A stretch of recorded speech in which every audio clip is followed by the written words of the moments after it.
follow through what you said you will do. Like I said, the definition of responsibility is the ability to respond to something.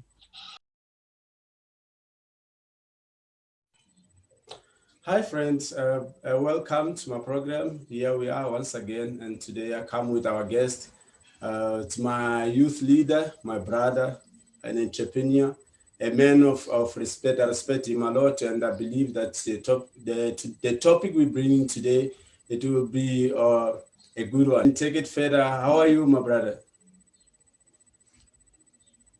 I'm all right, and how are you, my brother? That side. I'm blessed. Thank you. Thank you for asking. Yes. So our topic today deals with Yeah. being a responsible man or woman, Christian responsible. Because before we could even talk about anything else, what is your perception of a responsible man or woman, my brother? Yeah, I think it's important that you laying the foundation. I think before we can even divert into how to, we need to understand what is being responsible or what is responsibility. And I think if you just, in a simple term, responsibility is being able to respond to something. So it's the ability to respond to. I think the continuation, the list is endless. And I think if you look at many dictionary, they would tell you that um, it's mainly around the state or act of being accountable, right, for something, and consists of accepting certainty or uncertainty, what you can control, what you can't control. And I think for me, the definition that stick with me is the ability to respond to something, to sum it up. Okay, and since it's ability to respond to a call, but now Mhm. what makes a man or a woman responsible? What level of maturity is required for someone to become responsible? Or can you be a student still at school and yet responsible, or you have to reach a certain age in which now you will have to handle everything because it's coming to you and everything is looking into you. Mhm. Yeah, it's a very important topic. And I think it can be a bit, uh, what's the word? Um, I think to frame it to say at a certain age you have to be responsible, I think will not do justice to it. Mm. Like I said, in my definition, is the ability to respond to something. Children are to be responsible for something. That is why, as a parent, you are a parent, I'm a parent, there are many parents will be following us. It is our responsibility. We always say, nah, it's our responsibility to train our children to be responsible. So I'll give an example of a 3-year-old that I need to, for instance, bring my child to your house. It's my responsibility to make her responsible at that very little age. So I think it can be contextualized within the age.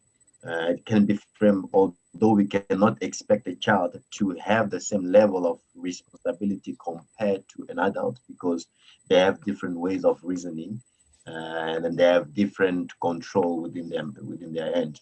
So if you go back to my definition, I said is the ability to control. So what can you control within your capacity? What can a child control? And how do you then measure responsibility on a child? Okay. Okay, I see. And what are the symptoms, or maybe what would be able to cause us to see if someone is responsible or not responsible?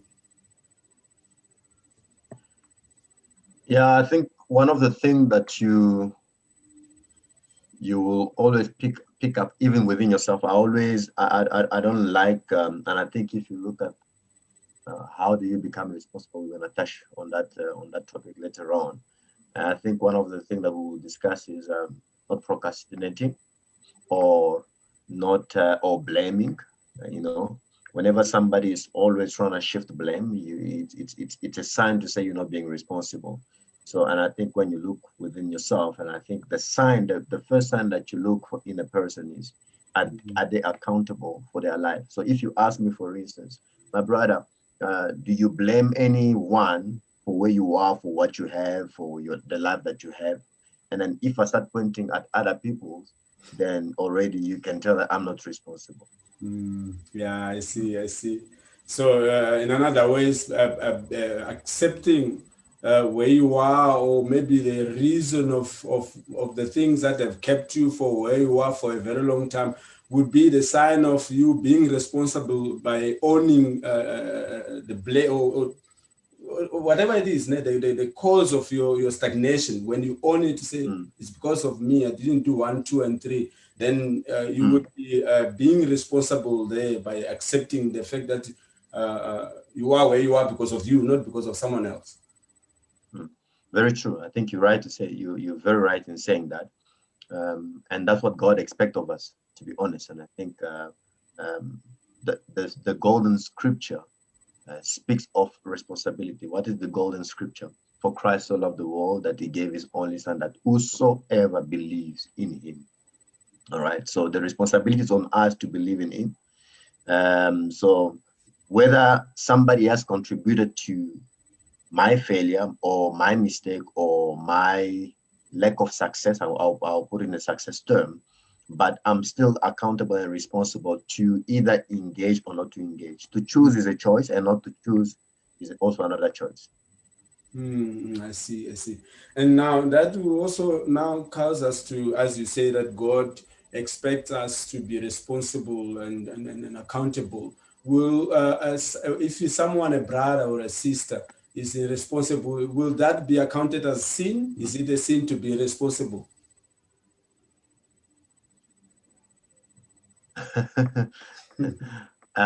We had a meeting some time back in our church, and my wife was preaching on the first day, or she was sharing on the first day on what is sin. All right. And sin is basically not doing what you're supposed to do. Yeah. And if God asks you to go to town and you don't go to town, are you going to call that a sin? So I will leave that to you, you know. Okay. So then let me assume it is a sin then, because God expects you to be responsible and you find yourself in the side way of not doing what you're supposed to. Yeah. The Bible speaks about sin. The Bible speaks about they call it what? Trespasses or transgression, right? At the end of the day, I follow one of the program you had with my friend Gomez, and I think he mentioned one very important point to say. You need to understand who is God. When you understand who is God, and when you understand who you are in the context of God, then we will realize that there are a lot of things that we have to do that we're not doing as children of God or as Christians. I see. And yeah, I see. And what can we do to diagnose irresponsibility? What those who are irresponsible and do not know? I'm talking now in the context of the Christian family, our brethren, those who are irresponsible and they're not yet aware. What would we do as a body of Christ? Because it's being said that you who are strong help the weak. So as a body of Christ, what do we need to do?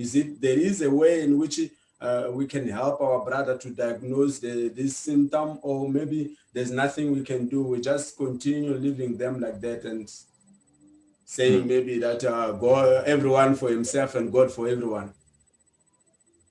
I've been doing a lot of introspection, examining my life lately, and I find it a very good exercise for me to grow.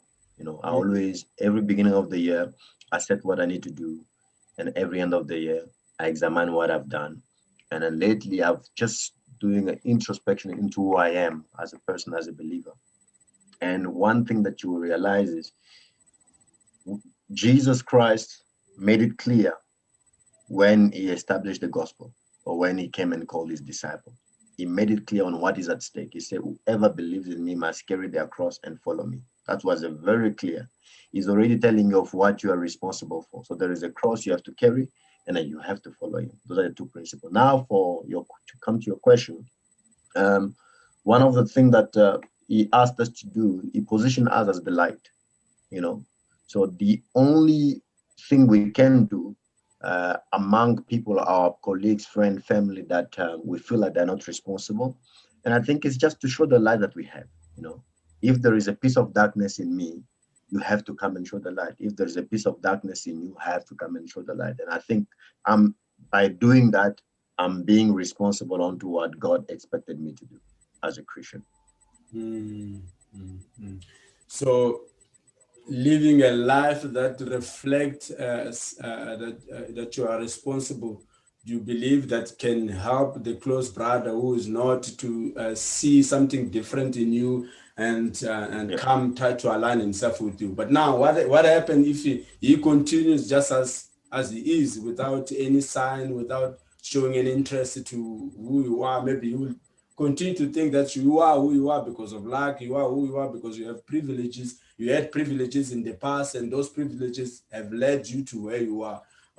He continues to believe in that, but he comes to fellowship with you and is there. What do you think? We just leave it there. Yeah. Everything is grace, né? And the Bible says he will not give you what you cannot carry. Your life and my life are two different life designed by God for a purpose. Now, I cannot wish to be you because I will never carry what you're carrying or what you carried in the past. You cannot wish to be me because you will not carry what I'm carrying or what I've carried in the past. So God in his divine plan, he knew exactly how you frame certain things. Now, to your question, when you come to brothers who are rejecting your hand, the scripture, I think I will speak of the scripture because we are talking in the context of the Bible. Yeah, definitely. The scripture says whenever you go into a place and they don't receive you, there is one thing that you have to do. You have to shake the dust by the door and then move away. But you've done your part.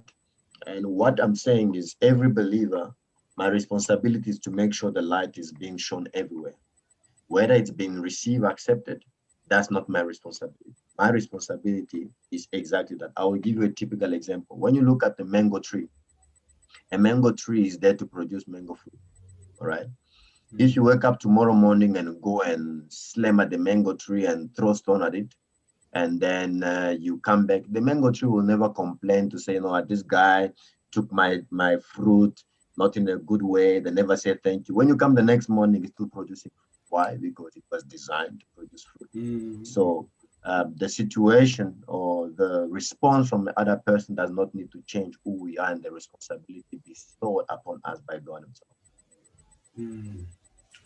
Okay, and to close our chat, what is your advice to the Christian community, those who are aware of being responsible and those who are not responsible because they don't know that they are not responsible? What did you think? What is your advice? What is your word of encouragement? The last words in which you can give it to them. Yeah, I think I will give them what I'm practicing, to be honest. Especially my fellow believers, my fellow Christian. God expects a lot from us. God expects a lot from us. Like I said, if you look at the context of God, who is God and who you are as a child of God, the expectation is very high. The expectation of being excellent is very high. And take responsibility, take charge, stop blaming, live in the present. Don't overcommit to things that you cannot do. All right, those are the few things that one need to take to heart. Be realistic. I think it's one of the other thing as well. Follow through what you said you will do. Like I said, the definition of responsibility is the ability to respond to something. So if you've said to say you will do 1, 2, 3, and I think let do that. And above all, let's seek from God what He wants us to do. Once we know what we need to do in terms of purpose, then we will know what to do and how to do it. Okay, thank you so much, my brother. I really appreciate your time. I always say that time is the only thing that you give to people and you don't get it back. You could have done a lot with this time, but then you gave it to us. And thank you so much for that. Thank you for the word of wisdom, for accepting. We really appreciate your time with us. No, thanks for inviting me to this program, and I pray that it blesses all of us as it blessed us. I think it was a blessed moment. I pray that the purpose and the mission of why you created this forum is fulfilled. That's Amen. my prayer. And thanks again to you and to all your listeners. Yeah. Amen. Thank you. Really appreciate it. Have a good one. So that's it, guys, for today. I hope you enjoyed. And if you like, please like, share, comment, subscribe. Help us to grow. And if you have ideas, please suggest your ideas. And yeah, that will be helpful. May God bless you all. See you next time. Bye bye.